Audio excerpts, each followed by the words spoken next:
You get that immediate revulsion look from me when you say just email it over. But if you have a presentation or you have a quote and you say, I'm just going to email it over to you, you have to assume that you're writing enough detail that a layperson could understand multiple options at enough of a technical level to make an educated decision. But at the same time, they now have to do your job for them. They're doing your job for you. And you're also arming your competition with the means of knowing exactly how you do your job. So you've taken away from the relationship, you've taken away from the customer service, you've taken away from the propriety of things. And as a result, you're in a situation where this customer is not likely going to move forward because you took so much away from the experience they could have received from you.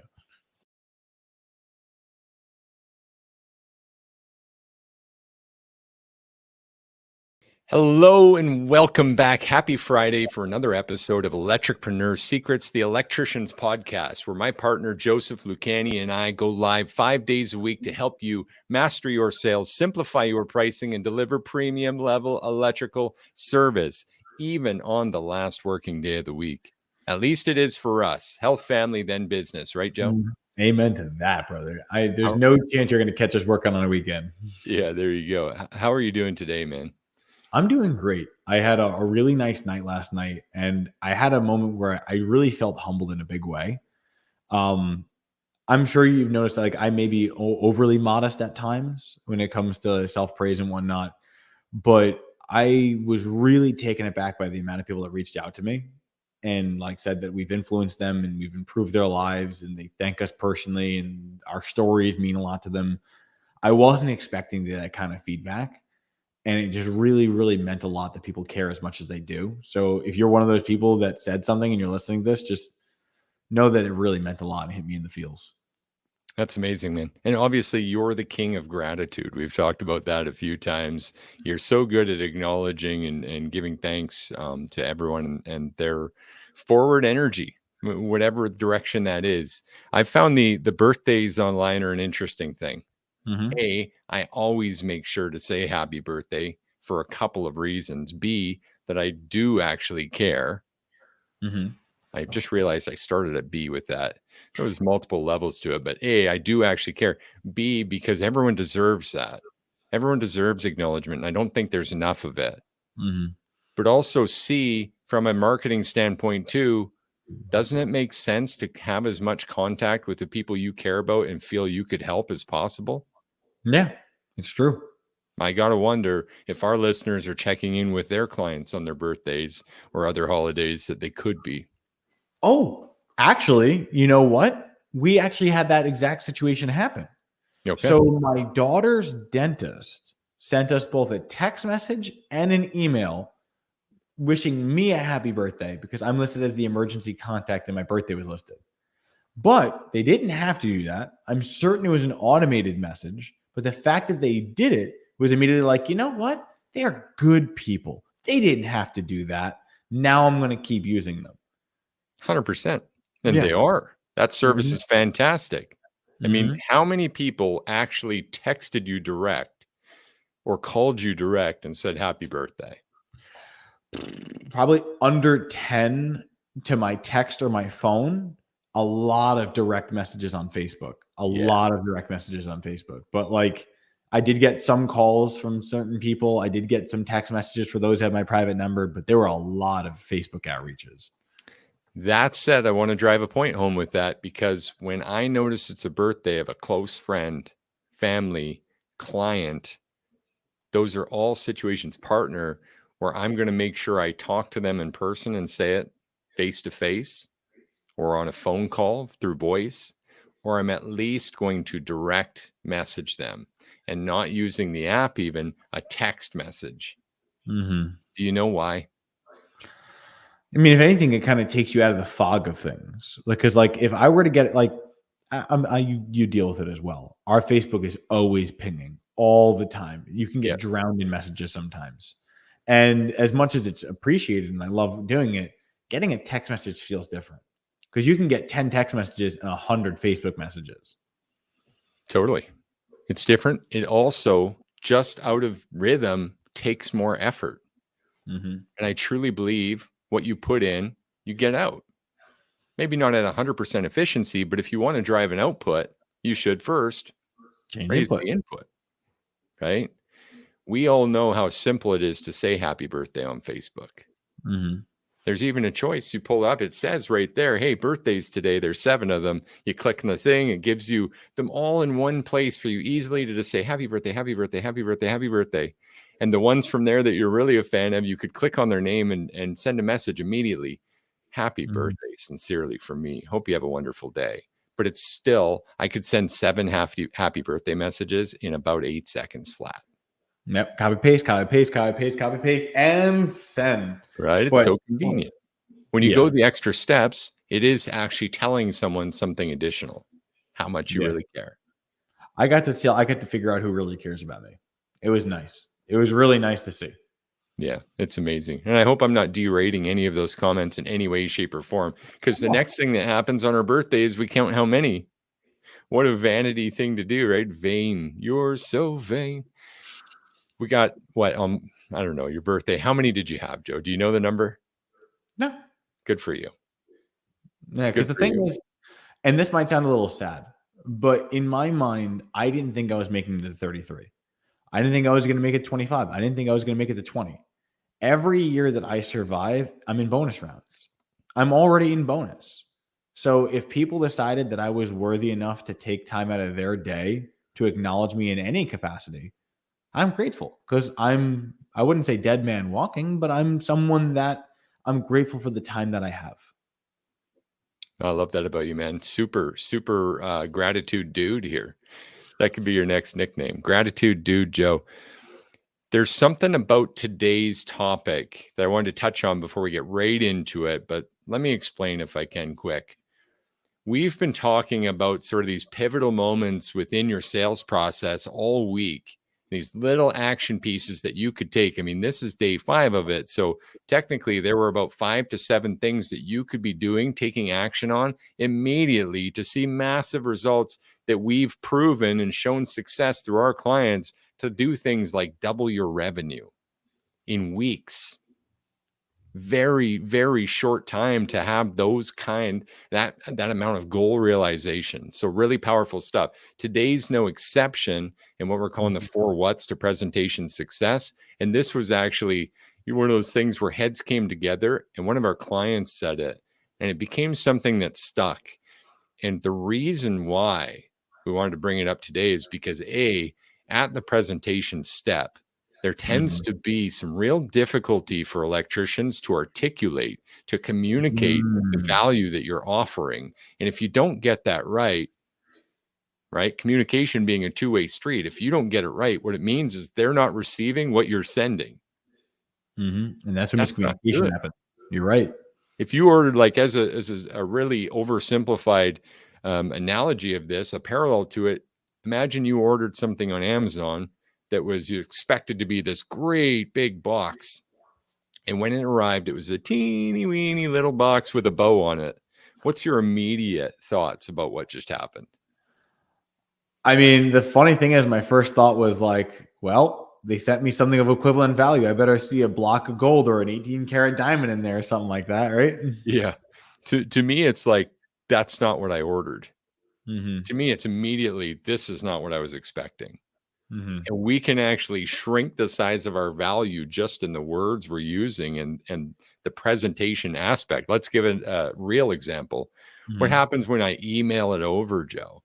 I'm sorry. You get that immediate revulsion look from me when you say just email it over. But if you have a presentation or you have a quote and you say, I'm just going to email it over to you, you have to assume that you're writing enough detail that a layperson could understand multiple options at enough of a technical level to make an educated decision. But at the same time, they now have to do your job for them. They're doing your job for you. And you're also arming your competition with the means of knowing exactly how you do your job. So you've taken away from the relationship, you've taken away from the customer service, you've taken away from the propriety of things. And as a result, you're in a situation where this customer is not likely going to move forward because you took so much away from the experience they could have received from you.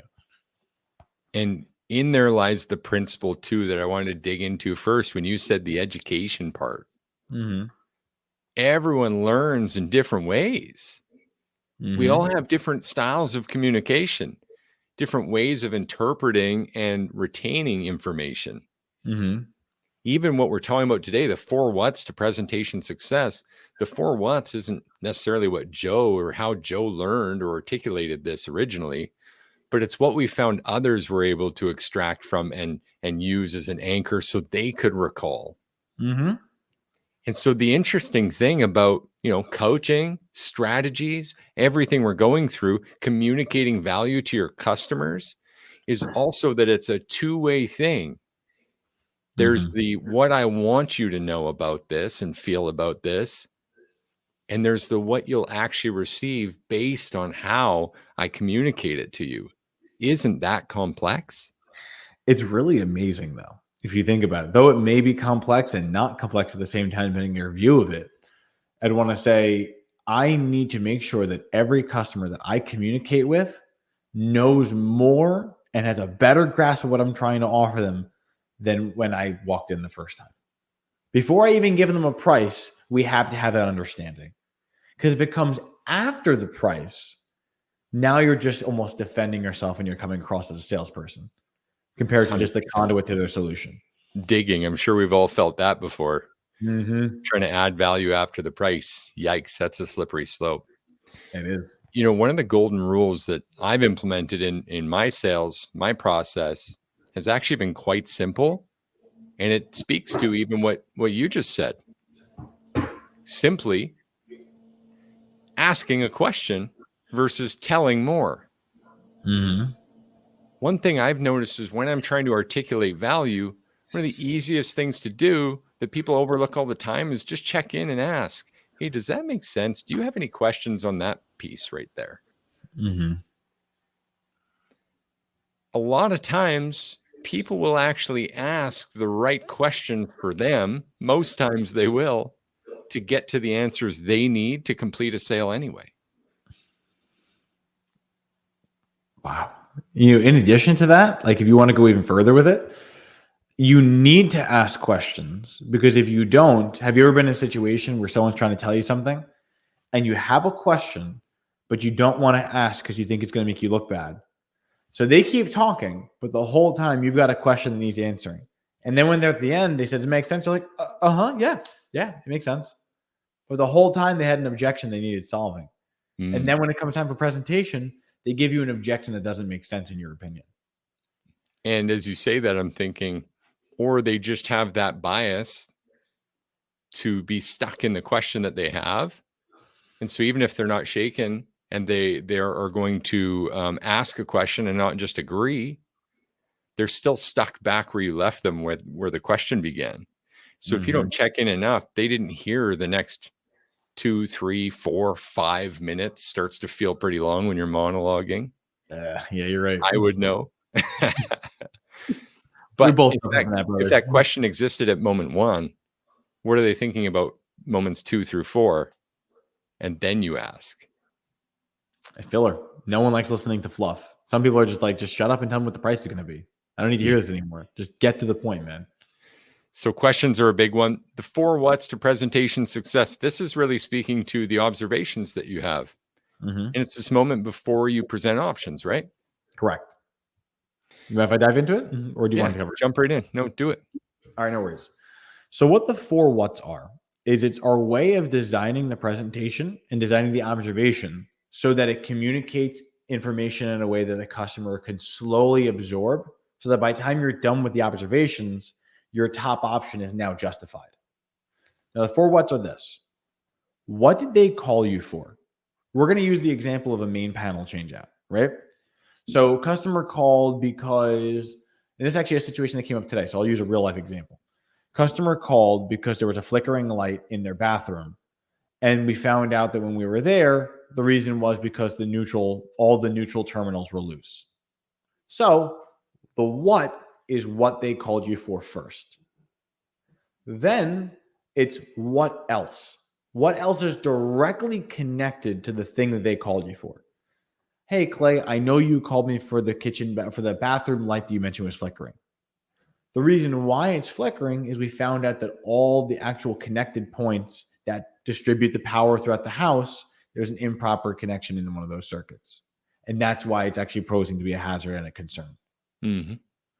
The what more is now, while we were here, we also noticed that this is a federal pioneer, meaning that this is an outdated system. It hasn't been in circulation since the 70s and early 80s and is recalled because it was known to start fires. Right? So now we're giving them, this is what you called me for.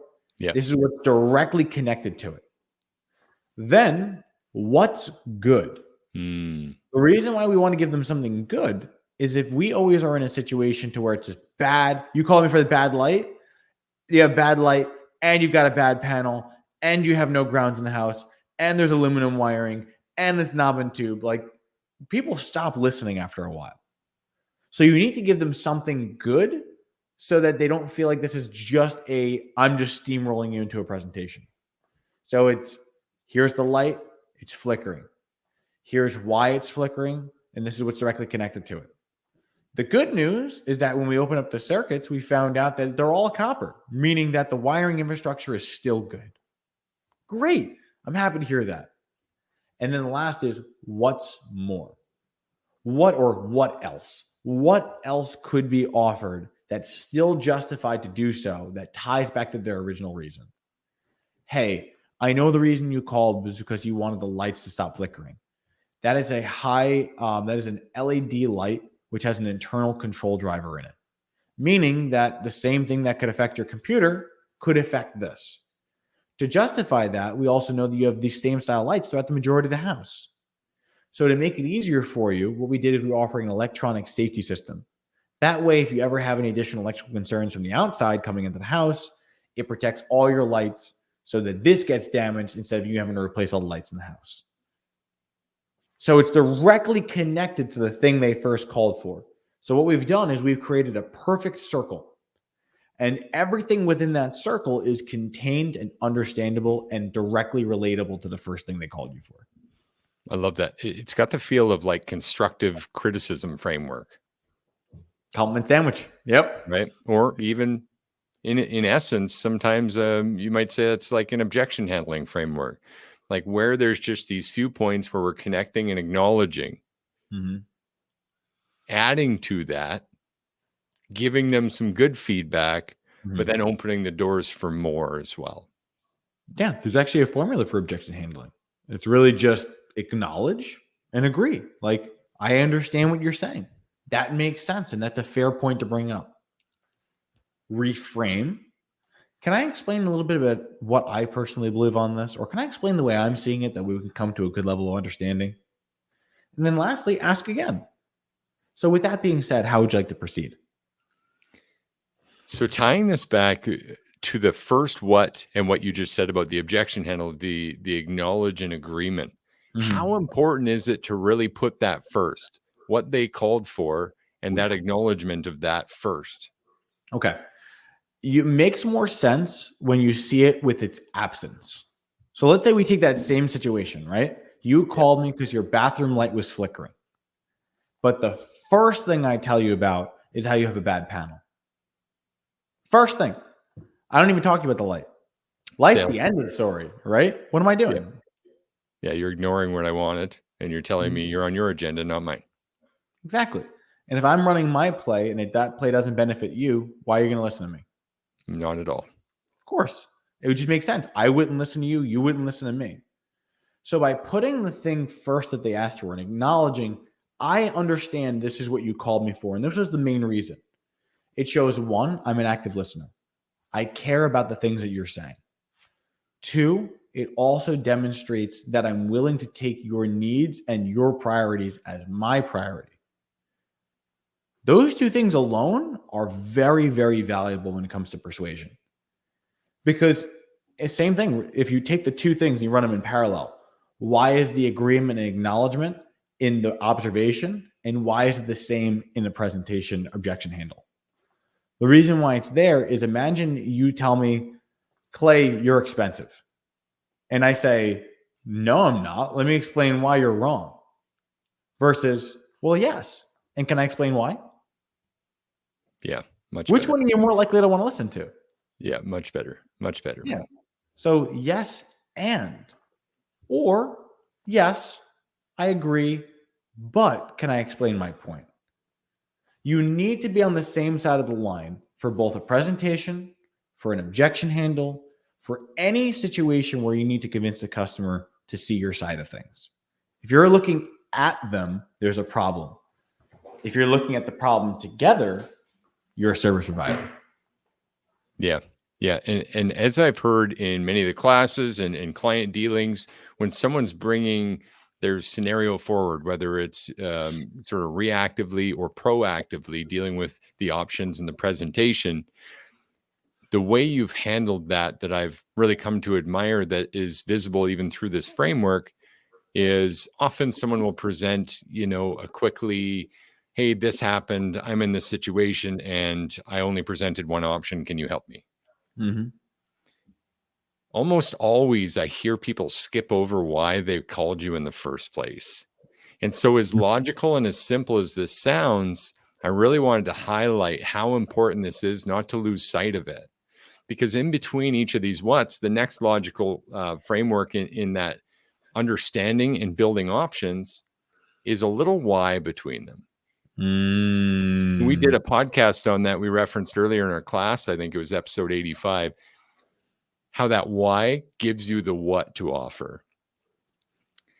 Knowing what they called you for, and then, well, why? Knowing what else you found, and then being able to tell them, well, why that's a problem. Knowing what's good, it wouldn't be enough to just say what's good, but then saying, well, why that's good. And I then agree. the other options with that little why at the end. I've heard you do that. I'm not sure if you even noticed it in those frameworks, man, but extremely powerful stuff. And I just encourage everyone, if you're listening to this, engaging with us live in the Facebook group, if you put this to use in your presentations, then what it also means is that you've used this framework behind the presentation. And if you've truly got those 4 whats and the little whys between them, wouldn't you also have a full page of options right now? You really would. The why is what sets you free. Super intuitive at that point, Joe. I want to thank you, and I want to close this one out. So what can we do for a couple of action items today? It was like basic or all-star. You take basic. I'll try to follow you up. No worries. So if we were going to consider what is the bare minimum action that you can take, it's going to sound silly, but I would say the easiest thing is this. How many ears do you have, Clay? How many ears? How many ears? 2, I believe, last I checked. Right. And how many mouths do you have? 1. So wouldn't that imply that you should be listening twice as much as you talk? Mm. The most basic action is this. I want you to listen, not to respond. I want you to listen to actively hear. The difference between the two is if you're listening to respond, you stop listening to the customer, what they're saying. You're just trying to find words to grab onto to speak your point. If you're listening to the customer to hear them, you can often notice the subtleties in their voice inflections, in their tones, in their body language. When you understand why they're doing the thing they're doing, you now know the real levers to turn. But you can't do it without a simple skill. So my bare minimum action is listen to actually hear. I love that. You know what I want to add to that just quick? It's not even an action, but an understanding. When you listen really good to people, they often feel more heard. Doesn't that seem so simple? When they're talking more, they feel heard. It actually is simple math, but we lose that somewhere, and we talk too much. And it's often when we're anxious, we're nervous, or something's going on, we're uncomfortable in that situation, and we just fill the void with technical jumble, and it does not serve you. So I can't speak enough praise about what you just said, and just how simple that is, man. As an all-star action, today's actually really simple. Then anyone can knock this out of the park. Write down this framework. The 4 whats. If this spoke to you, write this down and put it to use. If you currently don't have a framework that you follow for your presentation and your options design, you're going to need one in order to be consistent. You're going to want one in order to be a measurable and manageable case in your sales process. So why not have this down? Why not listen to this whole week, follow all 10 of the actions we've given now, forgive my math, and why not take action on those action items and watch your sales grow? And then give us some feedback and let us know how it's going for you. We'd love to hear about your wins, playing on house money, taking our strategies for free from this podcast and going out and making something with it. That would be incredible. Mm-hmm. This has been episode 192 of Electricpreneur Secrets, the Electricians podcast, where we show up 5 days a week to help you master sales, simplify pricing, and deliver premium level electrical service. We're not done. We'll be back next week with more. Cheers to your success. Have a great weekend. We'll talk to y'all soon. See y'all soon.